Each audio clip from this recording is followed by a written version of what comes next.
First law of thermodynamics करते हैं। क्या बोलता है फर्स्ट लॉ ऑफ थर्मोडायनामिक्स? यदि हम किसी भी सिस्टम को हीट एनर्जी देते हैं, ठीक है, तो वो एनर्जी सिस्टम जो है वो अपना इंटरनल एनर्जी बढ़ाने में और वर्क करने के लिए यूज कर सकता है, ठीक है। अच्छा, ये एक तरह से law of conservation of energy का ही सबसेट है। जैसे एक law of conservation of energy का फॉर्म हमने देखा था, जैसे बर्नौलीज इक्वेशन। बर्नौलीज इक्वेशन भी law of conservation of energy था। एनर्जी का एक फॉर्म दूसरे फॉर्म में कन्वर्ट हो रहा था बेसिकली, ठीक है। काइनेटिक एनर्जी, पोटेंशियल एनर्जी, और एक हमने प्रेशर भी देखा था as a form of energy. तो यहाँ पे फर्स्ट लॉ ऑफ थर्मोडायनेमिक्स को इक्वेशन के फॉर्म में इस तरह से लिखते हैं कि हमने क्यू हीट दी सिस्टम को, है ना, वो किसके बराबर होगी? सिस्टम का इंटरनल एनर्जी राइज करने के, और सिस्टम जितना वर्क करता है उसके बराबर होगी, ठीक है। तो अब देखते हैं हर एक टर्म को थोड़ा और ध्यान से देखते हैं। हीट एनर्जी क्या हुई?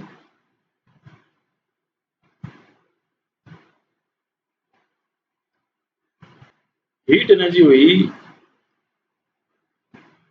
Energy which is transferred between two bodies, मैं लिख नहीं रहा हूं, only due to temperature difference।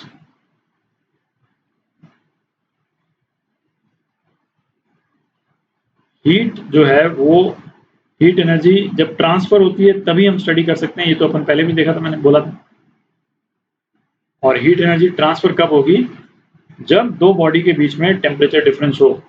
Temperature difference का होना एकमात्र कारण है हीट एनर्जी का ट्रांसफर होने का।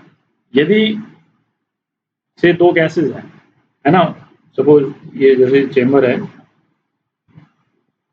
और इसमें बीच में हम पार्टीशन लगा देते हैं जो कि कंडक्टिंग पार्टीशन है सपोज, ठीक है।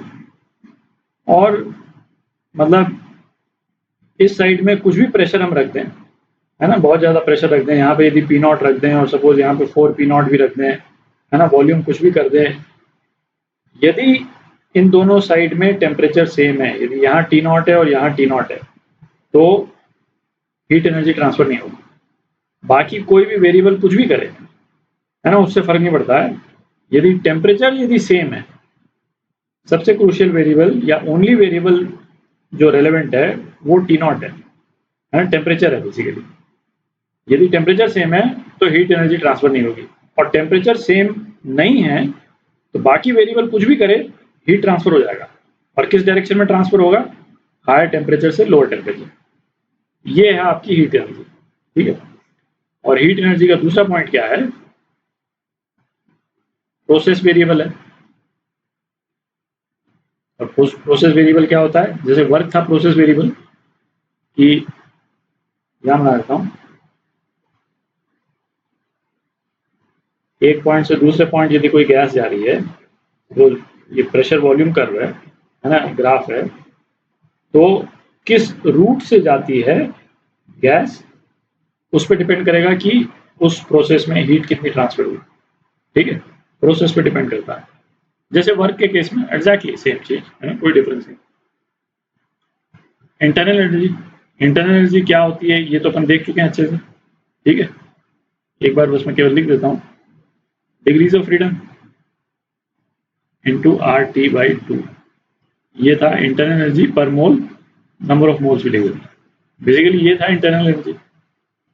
और इसमें एक चीज, मेन चीज नोट करने वाली ये क्या है, ये स्टेट वेरिएबल है,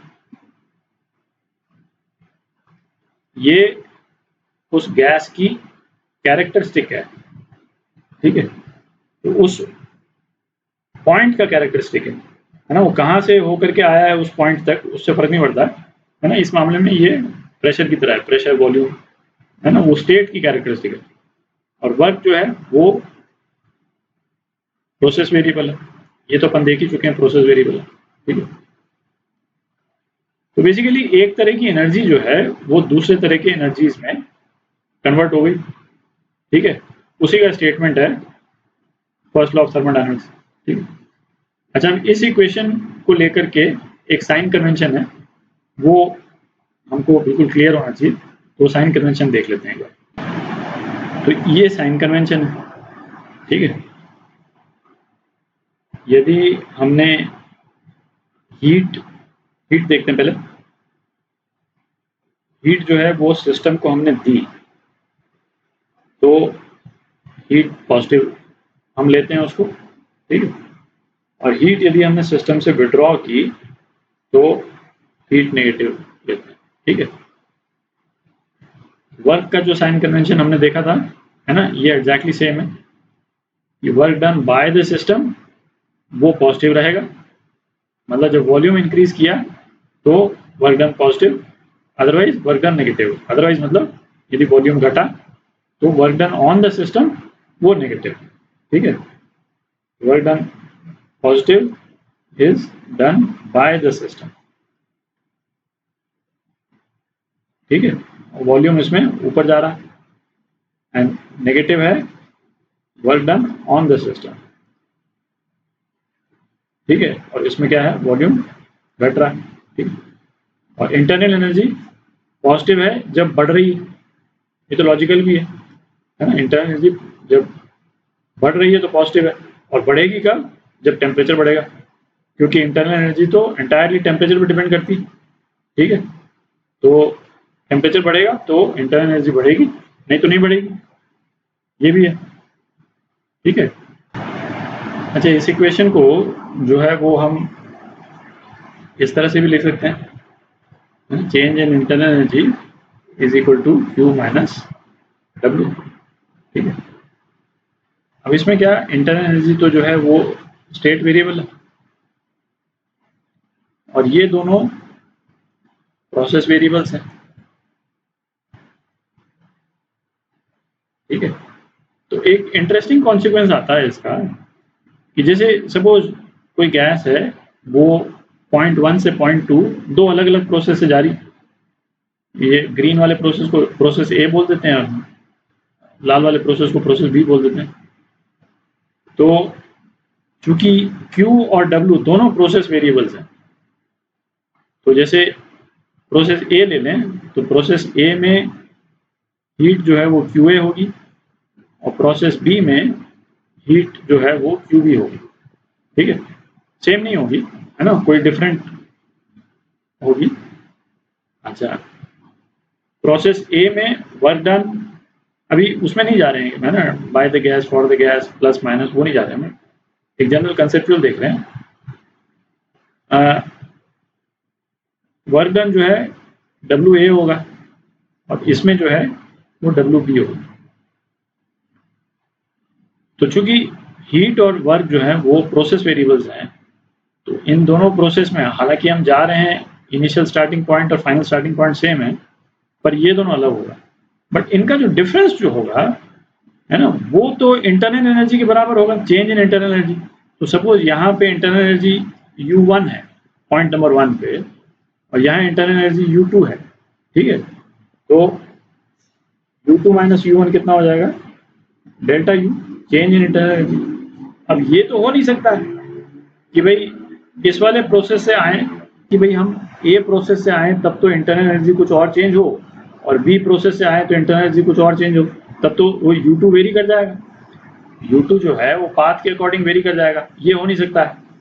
तो है ना, तो इसका एक मतलब कॉन्सिक्वेंस इससे दिख भी रहा है कि QA माइनस WA जो है वो चूंकि डेल्टा U के बराबर है, तो ये QB माइनस WB के भी बराबर होगा, ठीक है। तो ये अच्छा इंटरेस्टिंग रिजल्ट है, और ये आ इसलिए रहा है क्योंकि डेल्टा U जो है वो स्टेट वेरिएबल है, ठीक है।